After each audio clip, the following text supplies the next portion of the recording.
Wherefore, Series 3, Episode 13. You're doing well. Hopefully, you are noticing more of the ways in which you change the world around you, how your will and intent shape outcomes.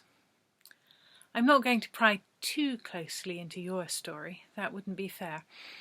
Also, sometimes just looking closely at a thing is enough to change it, and I am being careful around that. Magic isn't the stuff that happens in films. Well, wizards aside. Wizards can be totally unsubtle. They mostly get away with this because people are really good at not seeing things that do not fit into their reality. On top of this, reality is fairly good at going along with what people believe in. This is partly why only people who believe in aliens ever experience abduction. Only people who believe in fairies end up seeing them. People who believe it's a dog-eat-dog world only ever see selfishness and malice in the people around them. We are all making our own reality. It isn't the case that you can manifest anything you want. All too often people mistake money and privilege for magical power. But then again, I suppose it depends a lot on what you think money is in the first place. There are people who work with it as a kind of magic, and it is certainly true that money is very good at magically attracting other money towards it. I've said this before. Money is like oolites and yeast, tiny things with intention that sometimes work as larger collective entities. Everything has intention. Everything has opinions, ideas, preferences. Many things have plans and an agenda. One of the easiest ways to do magic is to start by developing sensitivity to all of this. If you can find the people, human and otherwise, who want what you want, that whole manifesting malarkey gets easier. If you're trying to manifest something and the other beings involved don't like it, you won't get the results you wanted. For example, right now, the wizard Winklepicker has successfully manifested a group of people who can do a job for her. This is because their own interests lie alongside hers, so they take very little persuading. Tim is doing a great job of manifesting semi-corporeal Ice Age creatures because they want to manifest. He would not be able to make them show up if they didn't fancy it. Our friend the Quiet Wizard has a genius for this sort of thing and gets a great deal done by finding the people who wanted to do it anyway and encouraging them to believe that they can. Wanting more trees isn't such a difficult thing to work on manifesting. Trees want more trees. The land wants more trees. Increasingly, there are people who want more trees. By contrast, wanting more dragons is tricky. The dragons do not want more dragons. They are fine with things as they are. They also do not want to be more visible for your entertainment because they've tried that and it did not go well for them. There are increasing numbers of people who want more dragons, but that alone won't change anything much. Magic is collaboration. It is technically possible to subdue other beings with the sheer force of your will and make them do stuff, but it is also exhausting. And you really have to like micromanaging, and you have to be alert to detail all the time, even in your sleep. Further, things that have been forced tend not to like that and will become your enemy.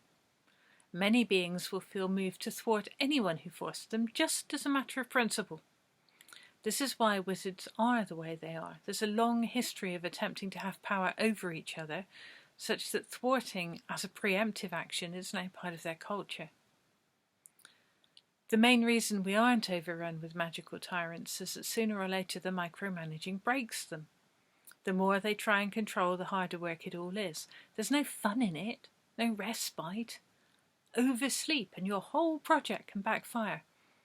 Of course, every now and then someone with magic gets ideas and tries to force their will onto others, but this is a strategy with diminishing returns. Right now, there are 3 wizards in Gloucester who are living on stimulants and afraid to go to sleep and getting more irritable and irrational with every passing day because they have been trying to control everything. Little rebellions are stirring up in the county, and they cannot keep it all under control. The most important skills for magic are learning to listen and learning to negotiate so as to work with others. It helps to be persuasive. It helps to be charming and to have marvellous ideas, but it is not essential. If you can figure out who wants the same things as you, magical change is fairly easy.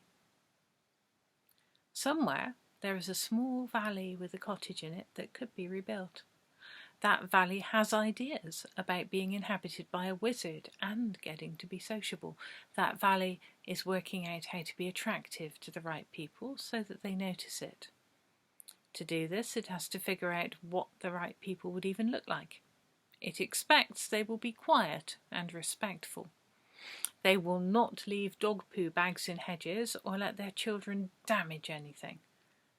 Those people never, ever find a way into the fields, even if they manage to raise their heads from their conversations to look around at the scenery.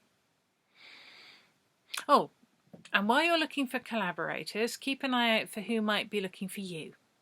Don't get too paranoid, but also don't get complacent.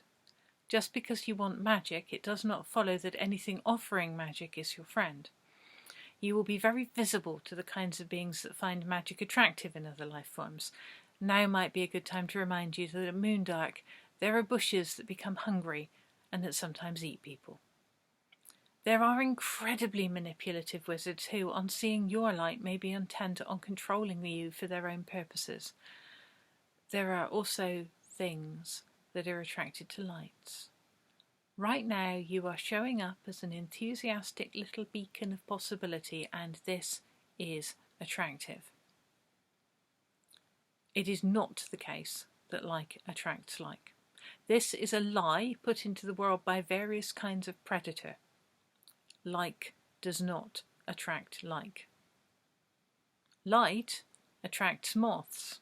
Moths attract bats. Both attract conservationists. Your kind of light also attracts moths, less the bodily sort, more the astral variety. You do not want to be mothy, trust me on this one. Pay close attention. Stay careful.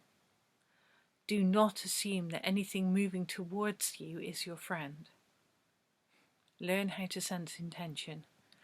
It will probably save your life.